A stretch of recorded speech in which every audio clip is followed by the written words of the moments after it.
এখানে এই চারটে বাক্য আছে, এই বাক্যগুলোকে আমি চার রকম ভাবে করে দেখাচ্ছি। ঠিক আছে, মানে চারটে স্ট্রাকচারে এই বাক্যগুলো বলা যাবে। সেই স্ট্রাকচারগুলো আগে দেখিয়ে নিই। দেখো, এক নম্বর স্ট্রাকচার, প্রথমে সাবজেক্ট যেটা আছে, তারপরে V2। এখানে দেখো V2 কেন বলছি না, বললাম, আসলাম, দিলাম, করলাম, এগুলো সব পাস্ট টেন্সে আছে। আমি অন্য কোনো টেন্স নিয়ে এখানে কিন্তু বলছি না, শুধুমাত্র পাস্টের উপর বলছি। তাহলে সাবজেক্ট V2 মানে ভার্বের পাস্ট ফর্ম প্লাস হোয়াট। এখানে হোয়াট মানে যেটা, ঠিক আছে, মানে এখানে উচ্চ আছে, মানে বাক্যের মধ্যে হোয়াটের যে বেঙ্গলি মিনিং সেটা বোঝা যাচ্ছে না, এটাকে বুঝে নিতে হবে।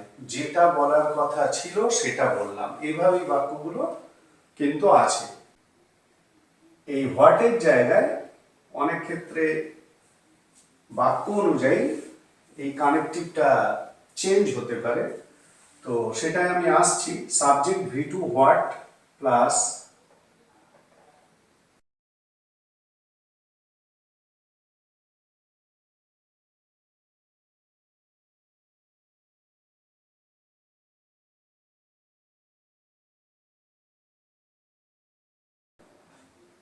ঠিক আছে। ঠিক আছে, 2 নম্বর স্ট্রাকচারটা দেখো, subject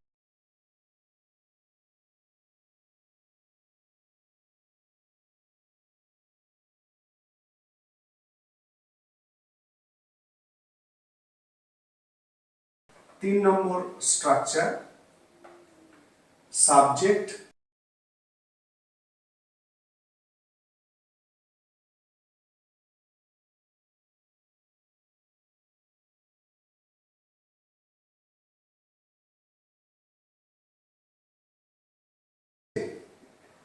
needed to be plus V3। 4 নম্বর যেটা, সেটা হলো সাবজেক্ট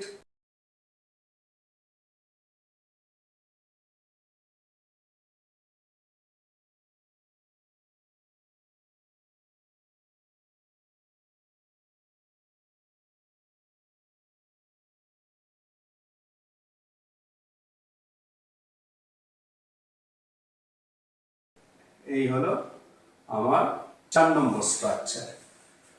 তাহলে বুঝতে পারলে চারটে স্ট্রাকচার কি কি, চারটে স্ট্রাকচারে আমরা এই ধরনের বাক্যগুলোকে ইংলিশে বলা শিখব। অনেক ক্ষেত্রে আরেকটা জিনিস অনেকে করে, যে এই যে হ্যাড টুটা লেখা হয়েছে এখানে নিড টু বসিয়েও অনেকে করে, মানে subject V2 what subject needed to plus verb 1, এইভাবেও অনেকে বলে বা করা হয়। ঠিক আছে, তার মানে ওভারঅল 5টা স্ট্রাকচার হচ্ছে। আমি এটাকে চারটে ফর্মে দেখাম, আর একটা মুখে বলে দিলাম। এইবারে তোমরা যে কোনো একটা স্ট্রাকচার নিয়ে এই ধরনের বাক্যগুলো তৈরি করতে পারবে। ঠিক আছে, আচ্ছা, আমি এই 4 নম্বর স্ট্রাকচারটা ধরেই করছি।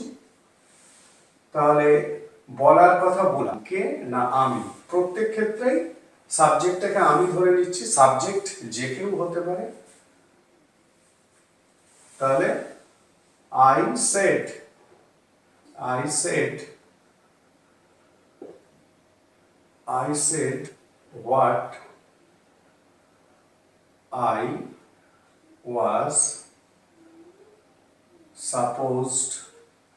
what I was supposed to say। ঠিক আছে, কি বললাম, I said what I was supposed to say, বলার কথা বললাম। I said what I was supposed to say, বলার কথা বললাম, মানে যেটা বলার কথা ছিল সেটা বললাম। I said what I was supposed to say। পরে আসার কথা আসলাম। এখানে দেখো, এই যে আসার কথা আসলাম, এখানে কিন্তু এই যেটা, এই ধরনের কনজাংশন ইউজ করে এটা বলা যাচ্ছে না, মানে এখানে একটা যেহেতু আসার কথা, যেহেতু আসার কথা তাই আসলাম। ঠিক আছে, তাহলে হোয়াটের জায়গায় আমরা অ্যাজ বসিয়ে দেবো। তাহলে I came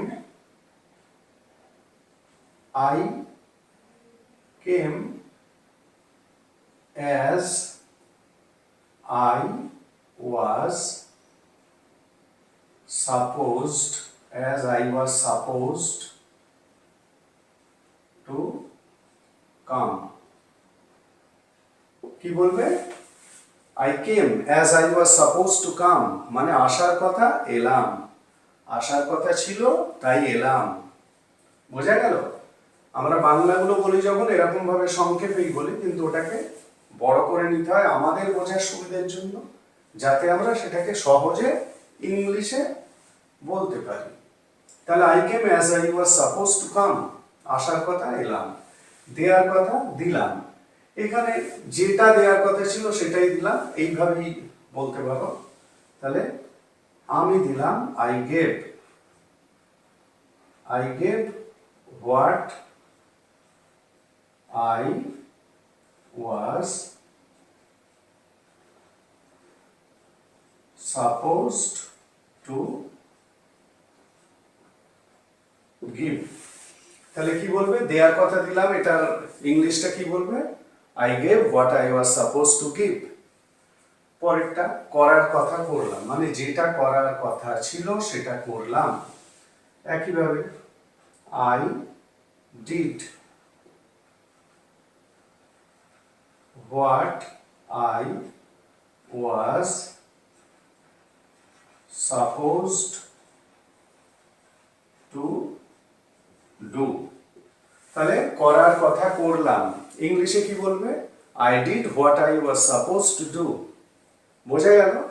তাহলে এই ধরনের ঘরোয়া প্র্যাকটিক্যাল কথাগুলোকে, বাংলা বাক্যগুলোকে তোমরা 4 রকম উপায়ে ইংলিশে বলতে পারো। এখানে আমি was supposed to এই ফর্মে বলেছি, মানে সাবজেক্ট ভার্ব টু, what বা as, তারপরে subject was were plus suppose two plus verb one, এই ফর্মে বলেছি। তোমরা যে কোনো ফর্মে বলতে পারো, মানে I said what I needed to say, I said what needed saying, I said what needed to be said। বোঝা গেল? I said what I had to say। তো যে কোনো একটা স্ট্রাকচার ধরে তোমরা বাক্যগুলোকে বলতে পারো। তাহলে এই ধরনের বাক্য নিজেরা তৈরি করবে, ঠিক এইরকম প্যাটার্নের তৈরি করে সেগুলোকে এই স্ট্রাকচারের অনুযায়ী, স্ট্রাকচারের মতন করে ইংলিশে বলবে।